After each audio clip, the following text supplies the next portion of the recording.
Good morning. How's it going, guys? Another video for you. This one coming to you from the Denison Homestead, Mystic, Connecticut. This is a parcel of land connected to the Denison Pequot Seapost Nature Center and the Coogan Farm. So this is sort of the in-between property. Out in the distance you can see the farmland. That's still, it's not farmed, it's not cultivated, but it is somewhat maintained as an open space. The Denison Homestead is accessible from a variety of locations: off Pequot Seapost Road, off Coogan Boulevard. You can get to it from Mistuxet. It's over by Mystic Middle, or Stonington Middle. Go Stingrays. But just show it to you real quick. This is kind of an example of the haves versus the have-nots, if you will. You can see here the Denison Homestead. This homestead began in 1654. It's incredible. Homesteading, that's kind of taking undeveloped land and developing it. It's something that sort of has occurred all throughout our country. It's what, we homesteaded this land here in the east as colonists began arriving and took that west, cultivating and homesteading land throughout the Plain States. Homesteading still occurs. It's essentially farming. What's cool about this spot is you can kind of get a feel for the vastness of the space. What was happening here. I mean, this started from humble beginnings. The Denison family began farming this land in the 1600s. I mean, good night. It's a long time ago. I mean, they started working this land over a century before the Revolutionary War. It's kind of crazy. And as was the case throughout much of Stonington, they cleared the land to farm and for resources. As previously noted, about, I think 70-80% of Connecticut was completely clear cut of all its trees. So there's really like 4 fields here that are maintained and kind of cleared. Then there's a whole network of trails in the nature center that at one point were all cleared as well, and now it's completely forest, and there's a whole trail system there. But you can look as you go through and you'll see the stone walls, the sort of artifacts of the past when the land was farmed. That's over across Pequot Seapost Road over at the nature center. See a little signage here pointing to the Coogan Farm, the nature center, and the Denison Homestead. So we come through, we could cross this field, head up into the woods over there and down into another field. I'm going to take you there, but I'm going to take you a different way to get there. Power lines cutting through the property, kind of connecting from a substation off Route 27 at Mystic over to Jerry Brown Road and into Stonington. Kind of the power grid.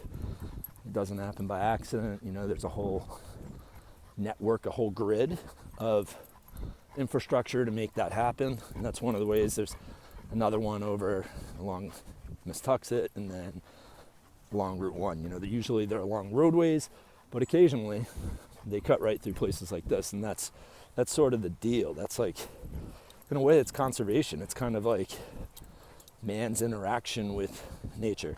So we're going to cut through over to the actual Denison Homestead property. Before I mentioned the example of the haves and the have-nots, this certainly is the case with the Denison Homestead when compared with our cellar hole foundation. The cellar hole foundation is more of the traditional, typical experience of human beings living on this land hundreds of years ago, whether it be native people or colonists. They weren't usually working their way up towards living in massive homes with huge parcels of land. You know, that's awesome bridgeway here too, by the way.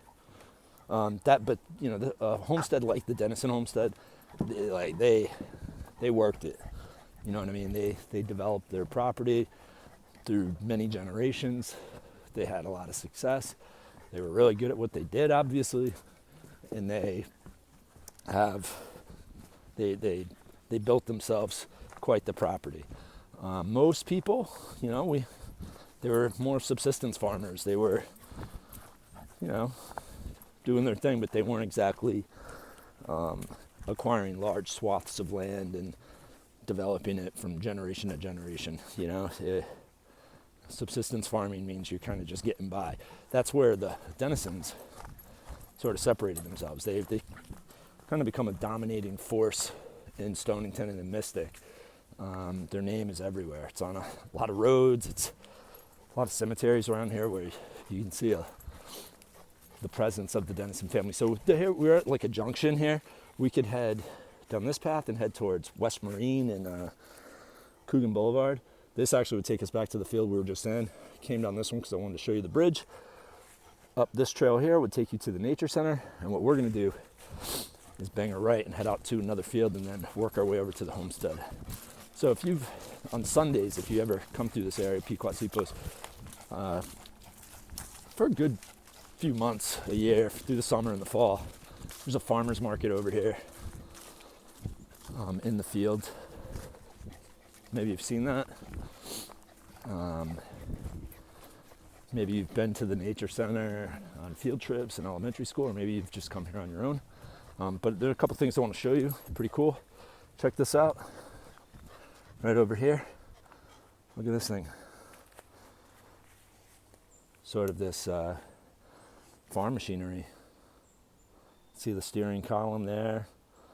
We got our chassis. The wheel hubs are still there, intact. I mean, this is old school, baby. Old school. I don't know how old it is. I mean, we're not talking 1654, obviously, but that's back in the day. And it was parked here along this wall at some point.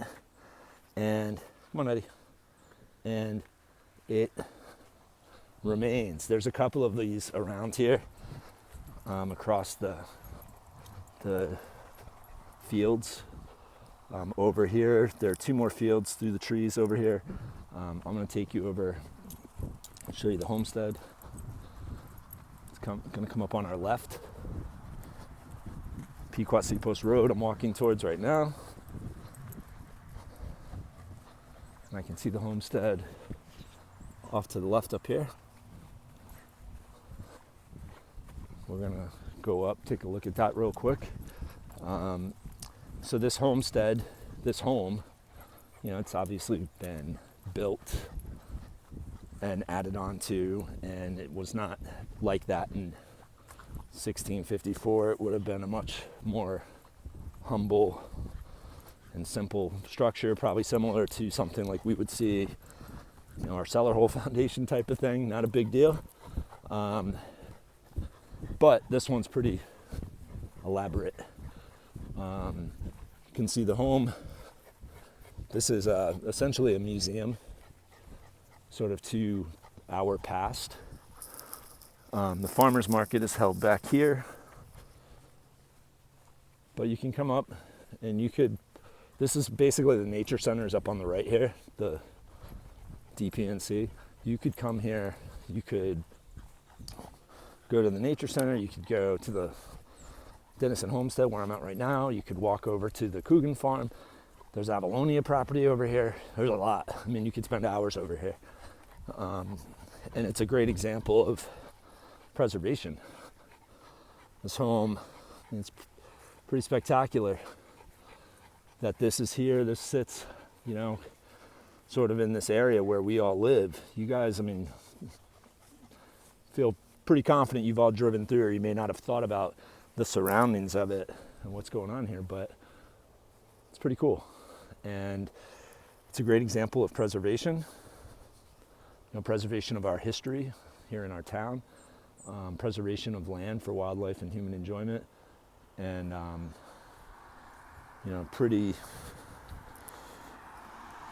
awesome, all things considered. So get out here. Come on, man. Get on out here. Get out in these here woods. Check it out. It's here for you.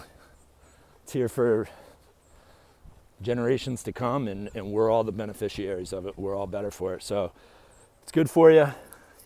I always tell you that. It's what it's all about, getting out. This is how we're supposed to be. And I encourage you to get out here and enjoy these places that we have so many of here in Stonington. We're very blessed and fortunate to have it. So, but with that said, a lot of people had to work hard, and you have to keep maintaining it. A lot of people, preservation never quits.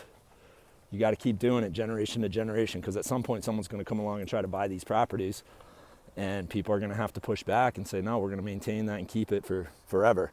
So with that, we'll call it a wrap. Have a great day.